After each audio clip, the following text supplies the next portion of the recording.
জলপাই আর ডালের এই পর্যন্ত যত ধরনের খাবার খাইছো মানে রেসিপি দেখছো সবকিছু কিন্তু তোমরা ভুলে যাবে গা শুধুমাত্র এই রেসিপিটা দেওয়ার পরে। এই রেসিপিটা দেখতে যেমন সুন্দর, খাইতে একবার ডাহাতি লেভেলের মজা, অনেক ইউনিক একটা আইটেম এটা। আর আমার জানা মতো তোমরা কখনোই এটা খাও নাই, কারণ এটা আমার সম্পূর্ণ নিজের আবিষ্কৃত একটা রেসিপি। সো হাই, আসসালামু আলাইকুম আমার মেয়া ভাই বুজিরা বেহির, কি অবস্থা? আমি তোমার নেত্রকোনার বুঝে আকাশি জাকারিয়া। তো প্রথমে দেখো আমি কিন্তু 1 কাপের মতো ডাল নিয়ে নিলাম, আর 5টার মতো জলপাই নিয়ে নিছি, আর রসুন নিয়ে নিলাম বেশ কয়েকটা কোয়া আর কি। আর এখানে দেখো 4টা আমি কাঁচামরিচ নিলাম, আর সবটাই এনে আমি আস্তা কাঁচামরিচ ব্যবহার করছি। আমার মেয়া ভাই বুঝিরা ওখানে আমি ডাল, জলপাই, তারপরে কাঁচামরিচ, রসুন বাল আমি তো খুব সুন্দর করে কসলায় কসলায় ধুয়ে নিতেছি।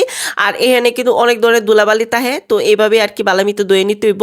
তো এই যে দেখো ধোয়া শেষ, আর এখন আমি একটা পাত্রের মধ্যে সবগুলা ডাইলা জাস্ট আমি এখানে খালি পানি দিবাম, আর কোনো কিছুই নেই। এখানে আমি হলুদ, মরিচ বা আদার্স কোনো ধরনের মশলা ফাতি দিতাম না, ইভেন আমি লবণও দিতাম না। হ্যাঁ, তো আমার মেয়া ভাই বুঝিরা তোমরা কইলাও সে কালা কোন জায়গা থেকে আমার ভিডিও দেখতেছো। আর গত ভিডিওতে যারা কমেন্ট করছে তারা হইছে রানা কবির south Africa, MD Golam Mostafa Saudi আরব, লিজা আক্তার কুমিল্লা। অনেক অনেক ধন্যবাদ সবারই কমেন্ট করার জন্য। আমার মেয়া ভাই বুঝিরা উপরে যে ডাইলের ফেনাটা আসেন, এই ফেনাটা আমি ফালাই দিছি। আর এই ডালটা কিন্তু আস্তে আস্তে করে বোনা করতে দিব, মানে এই ডালটা একদম বাংতাতো না, বাঙ্গি রোগে একবারে সেরা বাড়া করে দিবা না, একদম আস্তে আস্তে থাকতে হইব এইরকম আর কি। ঠিক আছে, তো এই যে দেখো অলায় আলছি, অলায় এখন আমি ওই পাত্রের মধ্যেই তেল দিয়ে দিলাম বেশ খানিকটা, তারপরে দিয়ে দিলাম হচ্ছে তোমার ওই যে পেঁয়াজ। হ্যাঁ, পেঁয়াজটা দেওয়ার পরে পেঁয়াজটা যখন হালকা লাল হয়ে আইব তখনই আদা দিয়ে আলবাম, আদা কুচি আর কি এনে দিলাম অনেকটা।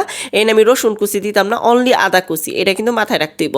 আচ্ছা, আদা আর পেঁয়াজটা যে সময় একদম কমপ্লিটলি ভাজা হয়ে যাব, এরপরে দেখো আমি কিন্তু টমেটো ফালি দিয়ে দিলাম। টমেটো ফালিটির একবার চিকন চিকন হয়ে আমি করছি, আর যাতে করে তেলের সাথে সুন্দর করে আর কি তাড়াতাড়ি দ্রুত সিদ্ধ হয়ে যায়। আর যেবেলা টমেটোটা হালকা তেলের মধ্যে ভাজা ভাজা হয়ে যাব, ঠিক তখনই মরিচের গুঁড়া, হলুদের গুঁড়া, ধনিয়ার গুঁড়া, জিরার গুঁড়া ও লবণ দিয়ে দিছি। মশলার সাথে টমেটোটা ভালো মতো করে এখন কষায় নিলাম। কষানোর পরে আমি ওই যে 4টা আস্ত শুকনা মরিচ দিয়ে দিলাম। আর এটা দেওয়ার পরে আমি হার্ড বয়েল করা যে ডিম আছে না, এই ডিমটারে সাদা অংশটা শুধুমাত্র আমি চাকচা করে কাটতে দিছি, এখানে কোনো ধরনের কুসুম ব্যবহার করছি না। তো তোমরাও কুসুমটা ব্যবহার করবা না। এরপরে আমি গরম মশলার গুঁড়া দিয়ে দিলাম 1 চা চামচের মতো। ঠিক আছে, তো অবশ্যই কিন্তু গরম মশলার গুঁড়োটা দিতে হইব, এটা হচ্ছে মেইন সিক্রেট মানে মশলাটা। আচ্ছা, আমার মেয়ে ভাই বুঝিরা দেখো আমি টমেটোর সাথে মশলা এবং ডিমটা খুব ভালো মতো করে কষায় নিছি, একবারে তেলটা উপরে দেখো উঠে আসছে।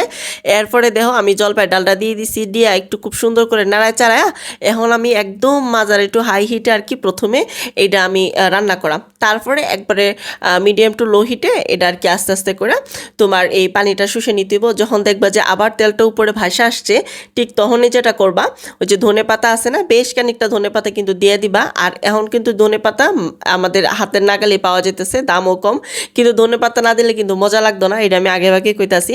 তো যদি তোমরা মনে হয় আমার মেয়ে ভাই বুঝিরা যে এই রেসিপিটা অন্যজনের দেহ হোক সি হোক বা উপকারী মনে হয়, হ্যাঁ, তাহলে সবার উদ্দেশ্যে শেয়ার করে দিও, আর তোমার টাইমলাইনে শেয়ার করে রেখে দিও, যাতে করে ঝটপট দেখা তুমি কিন্তু বানায় আলতারবা। আর এই রেসিপিটা গরম গরম ভাতের সাথে খাইলে একবারে ডাহাতি লেভেলের মজা গো মিয়া ভাই বুঝিরে, বিশ্বাস করো। আমি জানি এটার যে একটা ঘ্রাণ আছে, এই ঘ্রাণটা তোমরা মানে পাওয়ার পরে একবার পাগল হইবা। আর কইবা বুঝি কি একটা জাক্কাস লেভেলের রেসিপি দেখাইছো, একেবারে মাথা নষ্ট। হ্যাঁ, আর এই যে তোমরা যারা টক পছন্দ করো বা টক পছন্দ যারা নাও করো, একদম পাগল হইবা, কইছি না খুবই মজা এটা। আরেকটা কথা, আমার মেয়ে ভাই বুঝিরা আমার আকাশী স্তর পেজটাতে ফলো দিবা আর চ্যানেলটাতে সাবস্ক্রাইব করবা।